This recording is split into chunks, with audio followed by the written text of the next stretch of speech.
Attention gamers. Every player in a League of Legends game gets the opportunity to ban a single champ from being played that game, and a perfectly viable strategy would be for a team to look at the top 5 highest win rate champs at their specific rank for a given patch and to ban them. I'm no slut for statistics, but I feel like with no other information that would give you the best gambling addict's chances at winning the game. However, this is rarely a strategy that gets adopted, as people ban for a bunch of reasons. Maybe there's a counter to their pick they don't want to deal with. Maybe their ass is still bleeding from an obscure Kled 1 trick in their last lobby and the PTSD is too strong. Maybe they just hate e-girls. Whatever the reason is, I think it's fair to say that most people ban a champ that they just don't like to play against, and with all the bullshit that Riot has added to the game over the years, there's no shortage of those.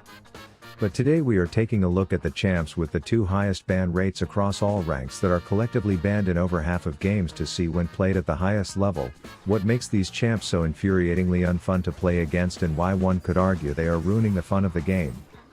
As for my banning strategies, I typically don't ban a champ because I'm watching TikToks on my phone due to my dopamine being absolutely fried. But if you are like me, suffering from social media induced ADD to the point where you AFK during 2 swap requests in champ select because you just want to play the game and are tired of waiting through slow champ selects and dodge lobbies, then Professor is for you, as this app lets you turn your brain off during this boring crap, tells you the perfect champ to select based off of all the picks you haven't been paying attention to, and then it lets you import the perfect runes for the situation right into your client.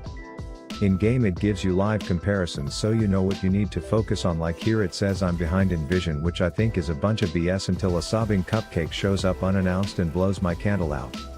During that fight I did note that MF used her barrier, so I knew it would be down at an ideal time when we have a gank pending.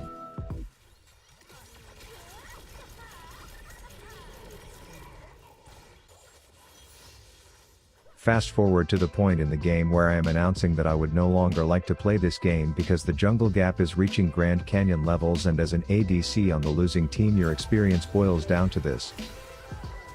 So as I'm dancing in my own fountain thinking what could I possibly do to change the outcome of this, Professor provides me with an endgame report that tells me all the ways I could have tried, so all of these features are literally free plus more that I didn't even mention, like the in-game scouting report, so you know who the shitters are before the game even begins, so thank them for sponsoring my suffering and give them a try today.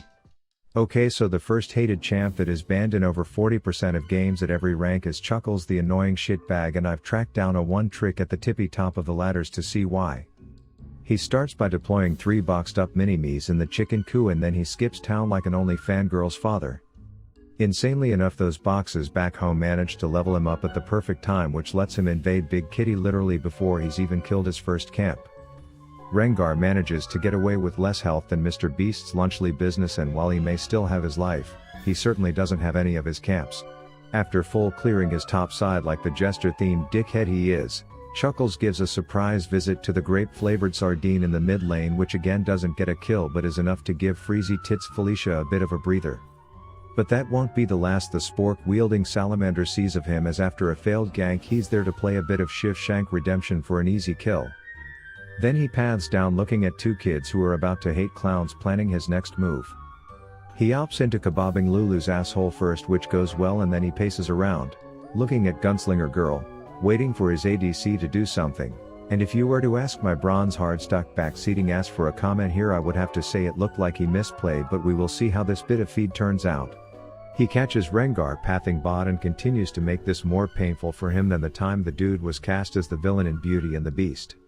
Then it's straight up top, because word on the street there are 2 kids jerking each other off in the tall grass over there, so he invites Icy Ivy, tells her to bring a camera, and then proceeds to embarrass the lil gup to death, as you can see the bear he was beating off looking away from the camera before dying as well. Turns out his bot lane is getting fucked worse than Lillian Phillips on a recording day, but not to fear, uninvited games of peekaboo are here, as you can see him ruin what this Tristana probably thought was gonna be a good day. Then running away from a Shaco is suboptimal because he likes to hit it from the back, so Lulu heads back to Fountain shortly after. Somehow, despite everything he's done for them, his bot lane is still getting shit on worse than a porta potty at a peanut convention, but luckily Icy Ivy with the camera is always fin to film some content for his channel called Just Clowning Around, as you can see both of these midgets get wiped out like a skit on an old Jackass movie. Then most people and certainly a feeding fizz would expect this jester to go back to base and cash out a fat paycheck, buy some big ass shoes, a hat with those flaccid spikes and bells, but no, he sticks around to light this shark turd on fire and then laugh as he thinks playing with a jack in the box is gonna save his life. The roided pussycat is now looking for revenge, thinking at least when he has his ult he should be able to blow up this clown like a sex doll, but unfortunately between the games of Guess Who and boxes that tell scary stories you can see why this Rengar will be banning Shaco next game. But I think this sums it up even better. Here you see him being an annoying shitbag, just a nuisance, that kid who reminds the teacher she hasn't assigned homework yet asshole, which distracts these players away from their red buff only for Rengar to be left without an ult cooldown and without a scent of shaky wakey. But at least he can go back to his red buff, he thought in a falsely confident tone as the jester comes back and turns him into a dead bitch. This only gets worse now that he has 2 items completed, as the shift shanks and the shithole combo are starting to leave some unrepairable damage to the cat. Team fights are even worse as he can just slip through the peanut gallery and go straight for the ADC, who queues up in this game expecting to have a good time only to have the color violently ripped off her screen as he then goes double trouble against the moldy can of tuna to snipe a second kill before going down. There is now nowhere this fat cat can be without Chester the Jester being so far up his asshole he can taste latex balloons in the back of his throat.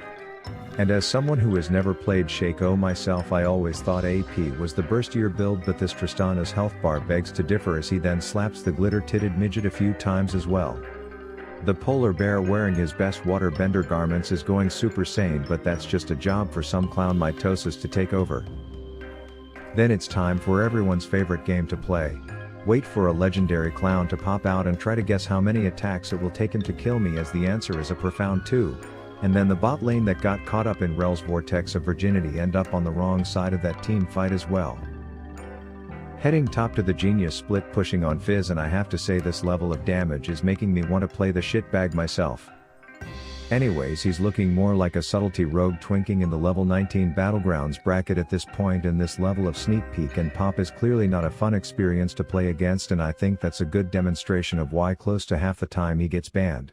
The second most banned champ is on the newer side, which goes to show Riot has been hard at work designing mechanics that are just unfun to play against, which is why nearly a third of players don't want to see this arcane character in their games.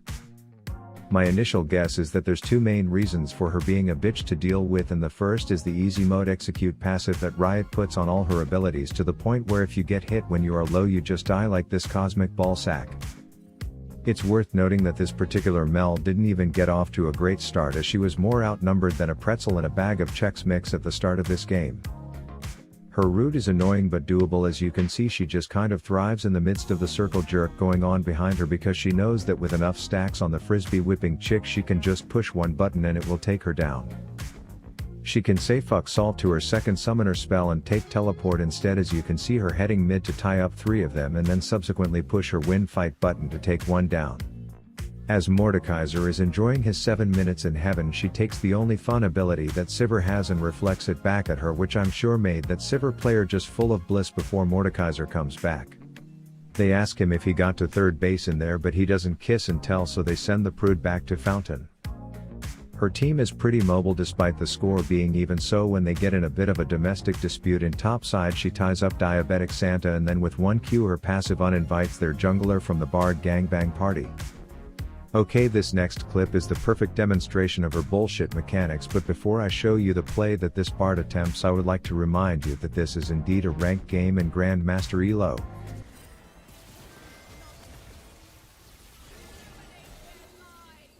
But here is a better demonstration. You can see the Sivir holding her damage because the reflect being on the table is enough to make her not even want to use her own kit, which feels like shit, but this Bard isn't gonna let that dumbass mechanic get in the way of him using his abilities. And then with short CDs on roots and the pop rocks that are practically undodgeable she gets him low enough to explode. At one point she is grossly overextended and into a team with an ulting Rengar. This should be nighty night for this bitch of bullshit, but not to fear or reflect and a bunch of other Riot game dev decisions later, and she ends up with a bunch more kills without much more than a scratch. We see her getting if a slap battle with Sagittarius Gragas, and even though she plays it pretty poorly, at a certain point she must have said to herself, hey, I know I missed 90% of my abilities, but I feel like that Bard should still be dead right now. And then after a bit of reflection on how much skill she just exhibited, she decides to regroup and talk dirty to this Kassadin with a bursty combo before using his own ability to take him down. And thus I believe her reflect her executes and her ult make her a second candidate whose ban rate will only go up not because she's OP, but just because she's zero fun to play against. So let me know in the comments, between the two of these, in over 60% of games they get banned. So if Shaco and Mel were removed from the game, do you think players would be happier overall? Brush your teeth tonight. Rav out.